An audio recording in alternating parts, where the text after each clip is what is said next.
रत्नागिरी शहरातील परटवणे येथील डोंगरावर असलेल्या जमिनी शासनाने उद्योगासाठी 30 वर्षांपूर्वी घेतल्या होत्या, मात्र सदरच्या जमिनीचा उपयोग करण्यात आला नाही। परिणामी जमिनी प्रकल्पासाठी दिल्या होत्या आणि प्रकल्प मात्र उभा राहिला नाही। त्यामुळे आमच्या जमिनी आम्हाला परत द्या अशी मागणी ॲल्युमिनियम प्रकल्पग्रस्त शेतकरी गेल्या वर्षभर करत आहेत। आज पुन्हा एकदा परटवणे नाका ते जिल्हाधिकारी कार्यालयापर्यंत अवजारांसहित प्रकल्पग्रस्त शेतकरी जनतेने धडक मोर्चा काढला। यावेळी सरकार विरोधात जोरदार घोषणाबाजी प्रकल्पग्रस्तांनी केली। ॲल्युमिनियम बाधित शेतकरी संघाचा कोण म्हणतो देणार नाही, कोण म्हणतो देणार नाही, नाकारते सरकारचा, अरे नाकारते सरकारचा।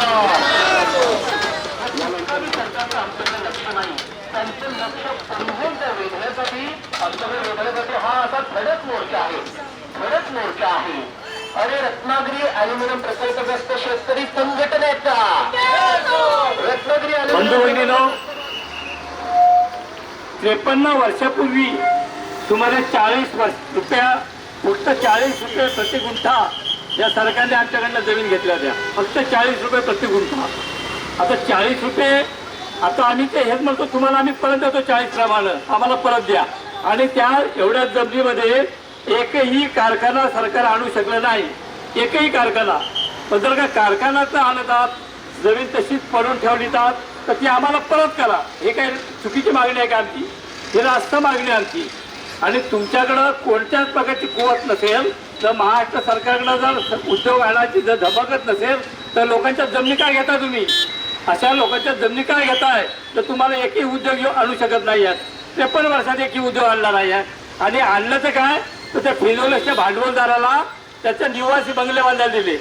फिनोलेक्सचा जो छाबरी आहे त्या भांडवलदाराला निवासी बंगले बांधायला दिले।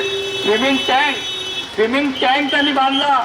या फिनोलेक्सच्या मालकानं आपल्या मौज मजेसाठी, आपल्या ऑफिसरांच्या मौज मजेसाठी तिथं स्विमिंग टँक बांधला आहे, रेस्ट हाऊस बांधले। यासाठी आम्ही जमीन काय दिल्या होत्या? आम्ही ज्या जमीन दिल्या होत्या ते उद्योग आणण्यासाठी होत्या। आम्ही उपजत होतो आणि उपजत असलेली शेती, आम्ही तिथून शेती घेत होतो, भात शेती, नाचणी, अन्य सगळ्या प्रकारची शेती आम्ही उत्पन्न घेत होतो। आमच्या बागायती होत्या, अशी 1200 एकर जमीन या भिकारी सरकारने आमच्याकडनं घेतल्या 40 रुपयाप्रमाणे। आणि जर का तुम्हाला कारखाना आणायचा असेल तर 5 लाख रुपयाप्रमाणे आम्हाला गुंठा द्या, एवढंच सांगेल। आणि इथून आम्हाला कलेक्टर ऑफिसवर जायचं आहे। कलेक्टरला पण आम्ही विनंती करतोय, कित्येक आम्ही निवेदन दिली कलेक्टर साहेबांना। आता आम्ही जाब विचारणार आहोत। आम्ही जी निवेदन दिली त्या निवेदनाचं एकाचं उत्तर आम्हाला दिलं का? किंवा एका सरकारने एखाद्या तरी प्रश्नाचं एखाद्या निवेदनाचं उत्तर पाठवलं का? हे आम्ही आता आज जाब विचारणार। 5 वेळा मोर्चे काढले आम्ही, 5 ते 6 वेळा आम्ही धरणं आंदोलन धरली। सगळी निवेदनं आम्ही कलेक्टरकडे दिली आहेत। आता कलेक्टर नेमके करतात काय? ते निवेदन खरंच वर पाठवतात की ते निवेदन तसेच कचरा टोपीत टाकतात? त्याचा पण आम्हाला आम्ही जाब विचारणार आहोत। आणि वेळ पडली तर आम्ही असेच सतत मोर्चे काढू। आता हा पावसाळा येणार आहे, त्या पावसाळ्यात आम्ही सगळ्या ठिकाणी शेती करणार। कारण आम्ही शेती, आमची जमीन आम्हाला माहिती आहे, त्या प्रत्येकाच्या शेतात जाऊन आम्ही शेती करणार, हे पण आम्ही आगाऊ तुम्हाला सांगतोय।